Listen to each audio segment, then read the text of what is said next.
There are some events that, when you first hear about them, you wouldn't believe. But as you dig deeper into the details, you start questioning your own beliefs. Today I'm going to tell you about a real paranormal case that took place in Turkey. This is not just some urban legend. It's an incident that was documented and recorded in a hospital run with strict military discipline. In this video, you will see how a dark entity turned the life of an ordinary family into a nightmare.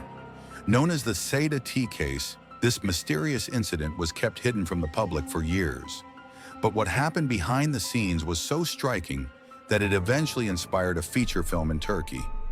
Dabbe 3, Bir Cin Vakası. If you're ready, let's open the door to this dark story together. By the way, if you enjoy this kind of content, please don't forget to subscribe to my channel and like the video. Your support means a lot to me. Welcome to my channel, Discovery of the Mystery, where we will uncover the secrets.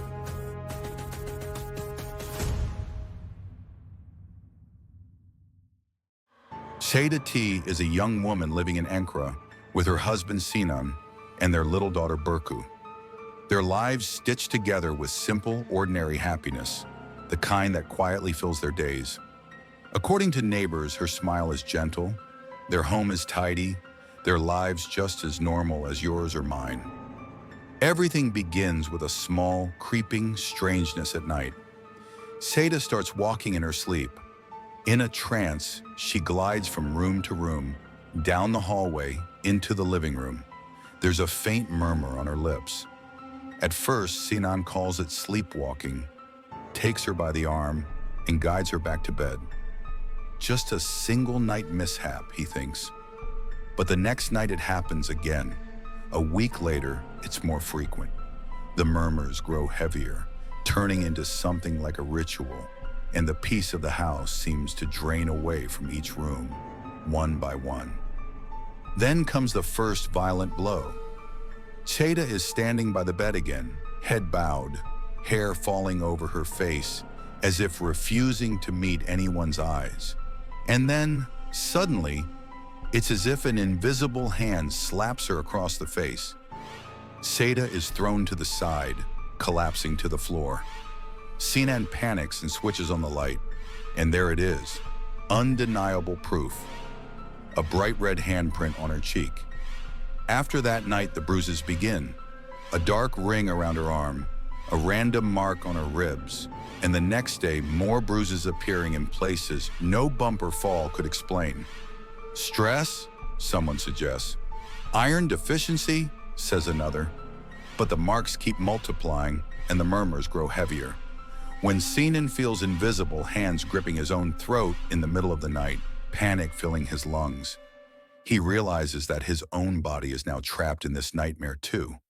He jerks awake, gasping, only to see Ceyda at the foot of the bed, head lowered, whispering into the darkness. The smallest and most vulnerable witness of the house, Burcu, appears one night at the doorway. "There's something in my room," she says softly. "Things are moving, in the corners, inside the dark." The child's voice trembles. Her words seem to sink into the walls. The furniture seems to hear them, and a cold wind seems to blow through the hallway mirror. At this point, the family confides in relatives. Two camps form immediately. Those who say, go to science, see more doctors, more tests. And those who whisper, something has attached itself to you. Sinan has no patience for superstition. He doesn't want to scare his wife even more. So they turn to a place that represents Ankara's seriousness and discipline, GATA psychiatry. During the day, the doctors at GATA meet what seems to be a perfectly rational couple, a level-headed husband, a wife who can describe the situation clearly.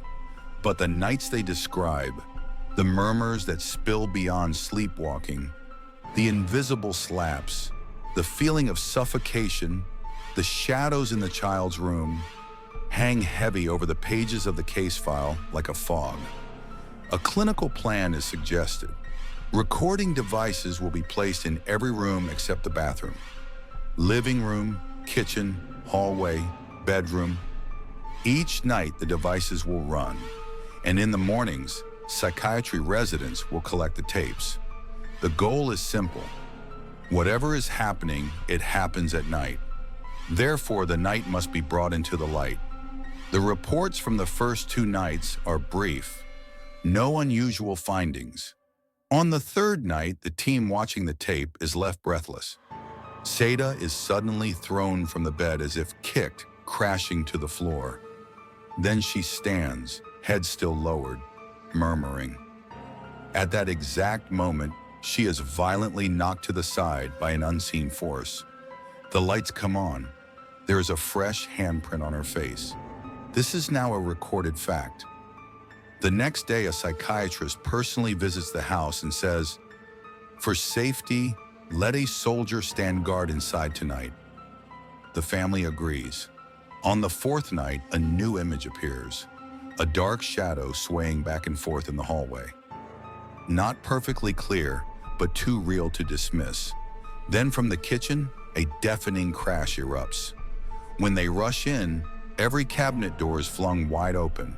Drawers have been ripped out, dishes and glasses shattered across the floor. The soldier is shaken. "I don't want to stay here," he says, but the watch continues. The 5th night, the furniture looks as though an invisible force has hurled it across the house. The couch, the buffet, the table, the chairs are all piled against a wall, stacked as though placed deliberately. This is not a random scuffle. It's as if someone threw each piece with precision. At that moment, the power goes out. From within the darkness come screams, an inhuman, hollow wailing that chills the blood. When the lights come back on, the soldier is lying on the floor. By dawn, it's discovered that he has suffered a stroke. On the 6th night, the heartbeat of the house is once again at the foot of the bed. Ceyda stands, her hair veiling her face, murmuring. Sinan wakes, grabs her by the arms. And then, there is a long pause in Sinan's testimony, as if he must swallow the knot in his throat before he can continue. She lifted her head. It was my wife, but it was as if a man's face was on her. The features were tense, her gaze sharpened, anger blazing in her eyes. And then the voice, deep, loud, shouting in an incomprehensible language. The camera then witnesses something eerie. Sinan simply returns to bed as if nothing happened and lies down. His own account is this: "I suddenly found myself in bed. It was morning. The intervening moments are lost. On the 7th night, the patterns shatter. Bursts of light flash like lightning through the house. Then the power cuts out entirely. Running footsteps, screams from all directions, and the recording abruptly ends." This is the last frame sent to the GATA archives. The official diagnosis recorded is severe psychosis. Strong prescriptions are written, but in the corner of the reports, unanswered questions remain. How did the plates break on their own? How were the furniture pieces thrown? This case was filed away in the archives under the name CAT file. And years later, a student born in 1976 stepped into the halls of Gulhane Military Medical Academy, Hasan Karakada. During his studies, he came across this file. He read the reports, the tests, the video recordings. By his 3rd year, he realized medicine wasn't for him. He went to Japan, studied genetics, and found a connection to cinema. But one question never left the back of his mind. What really happened in the dead of night? When he returned to Turkey, he brought the CAT case to the big screen. He even claimed to have used real footage from the recordings in some scenes. With that film, Ceyda T's story became a nationwide conversation. And what about Ceyda's end? She was hospitalized. The family brought in religious teachers, prayers were recited. Ceyda refused to eat, refused to drink. Wounds appeared on her body. She lost weight rapidly, shrank, became unable to move, and eventually died of multiple organ failure. So what's the conclusion? Call it psychosis, a jinn, a demon, or an unseen force? Whatever name you give it, Ceyda's body simply couldn't carry the burden any longer. All that remains are medical reports, broken furniture, and unanswered questions. What really happened in that house? Was it just a mental breakdown? Or was it the haunting grip of something beyond our world? Maybe this file points to a dark reality science still can't explain. Maybe somewhere out there tonight, in another house, the same nightmare is starting all over again. What do you think? Share your thoughts about what happened to Ceyda in the comments. Let's discuss it together. If this story sent chills down your spine, hit that subscribe button and turn on notifications, because this is just the beginning. There are countless mysteries waiting to be uncovered, and many more dark stories left to tell. See you in the next video.